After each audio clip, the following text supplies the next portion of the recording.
اسے مانتی ہے دنیا، اسے ڈھونڈتی ہے منزل، اسے ڈھونڈتی ہے منزل، رہے عشق مصطفیٰ پہ جو غلام چل رہا ہے۔ آپ کی بارگاہ میں سوال ہے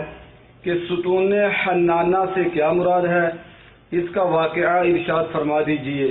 ستون حنانہ یہ ایک مسجد نبوی شریف علیہ صاحب الصلوۃ والسلام جب شروع میں تعمیر ہوئی تھی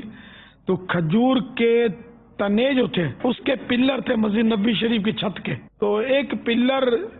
جو تھا اس سے سرکار صلی اللہ تعالی علیہ وآلہ وسلم ٹیک لگا کر خطبہ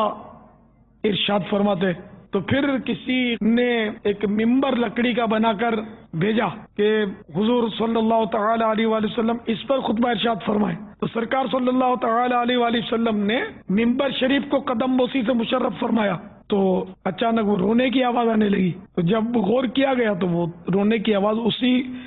کھجور کے درخت کے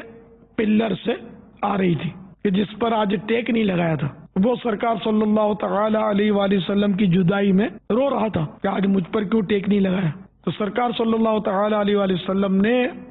اس ستون پر بڑی شفقت فرمائی۔ اب مختلف روایتیں ہیں، احادیث کا خلاصہ عرض کر رہا ہوں کہ اس کو اتر کر سینے سے لگا لیا، جس طرح روتے بچے کو سینے سے لگاتے ہیں تو پہلے تو پھوٹ پھوٹ کے روتا ہے، پھر کر کے وہ خاموش ہو جاتا ہے، ہچکیاں لے گئے، تو وہ پلر بھی پہلے تو پھوٹ پھوٹ کے رویا ایک دم، پھر آہستہ آہستہ آہستہ اس نے رونا بند کیا۔ تو سرکار صلی اللہ تعالی علیہ وآلہ وسلم نے کچھ اس طرح ارشاد فرمایا کہ اگر میں اس کو اس طرح خاموش نہ کراتا تو یہ قیامت تک روتا رہتا۔ پھر اللہ کے نبی اس کو ہر چیز پہچانتی ہے، تو یہ پہچانتا تھا، مانتا تھا، تو آپ نے اس کو آفر کی صلی اللہ تعالی علیہ وآلہ وسلم کہ اگر تو چاہے تو تجھے پھل لگ جائیں، لوگ پھل کھائیں، اگر تو چاہے تو تجھے جنت میں لگا دیا جائے، جنت کے درخت کے پھل کھجور جنتی کھائیں گے۔ اس نے پھر جنت کو اختیار کیا کہ مجھے جنت کا درخت بنا دیا جائے۔ بہت ہوشیار تھا، دیکھو، یعنی وہ لوگ جو صرف دنیا کمانے کے لیے طرح طرح کے گناہ کر رہے ہیں وہ اس سے عبرت حاصل کریں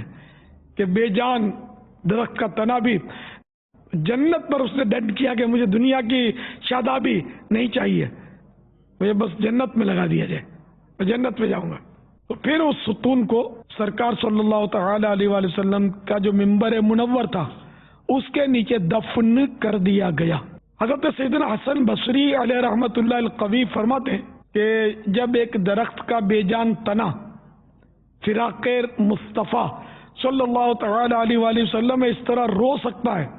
تو مومن کو تو زیادہ حق ہے کہ وہ فراق رسول میں جدائی میں آقا کی روئے۔